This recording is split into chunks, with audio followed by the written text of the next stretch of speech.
Vamos estudar sobre Hakohigetsu, diagrama de caixa. Como desenhar um diagrama de caixa? Vamos desenhar o diagrama de caixa a partir dos dados informados. Para desenhar o diagrama, você precisa achar o limite inferior, o valor mediano, o limite superior, o primeiro quartil, o terceiro quartil e o valor da média. Para calcular esses valores, ordenamos os dados pelo menor. Primeiro, vamos calcular o limite inferior, o valor mediano e o limite superior. Ao ordenar os dados pelo menor, podemos ver que o limite inferior é o 17, o valor mediano é 31 e o limite superior é 46. A seguir, vamos achar o primeiro quartil e o terceiro quartil. O primeiro quartil fica no centro, entre o limite inferior e o valor mediano. Ou seja, o primeiro quartil é o número 20.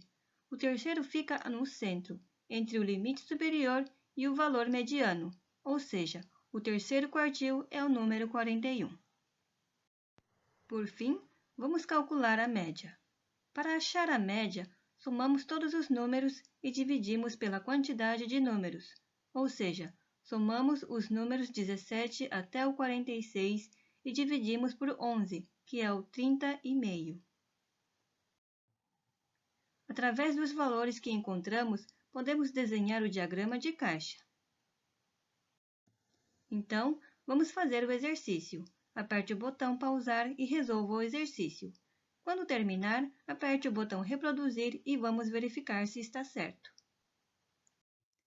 Vamos verificar a resposta.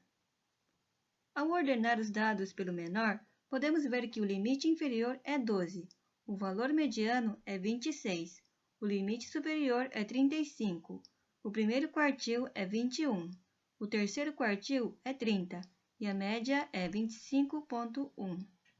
Com esses dados, podemos desenhar o diagrama de caixa. Por último, vamos recapitular esta aula. Para desenhar o diagrama, você precisa achar o limite inferior, o valor mediano, o limite superior, o primeiro quartil, o terceiro quartil e o valor da média. Para calcular esses valores, ordenamos os dados pelo menor. Primeiro, vamos calcular o limite inferior, o valor mediano e o limite superior. Ao ordenar os dados pelo menor, podemos ver que o limite inferior é o 17. O valor mediano é 31 e o limite superior é 46. A seguir, vamos achar o primeiro quartil e o terceiro quartil. O primeiro quartil fica no centro, entre o limite inferior e o valor mediano, ou seja, o primeiro quartil é o número 20. O terceiro quartil fica no centro, entre o limite superior e o valor mediano, ou seja, o terceiro quartil é o número 41. Por fim, vamos calcular a média. Para achar a média, somamos todos os números e dividimos pela quantidade de números, ou seja, somamos os números 17 até o 46 e dividimos por 11, que é 30,5. Através dos valores que encontramos, podemos desenhar o diagrama de caixa. Terminamos aqui o estudo de hoje.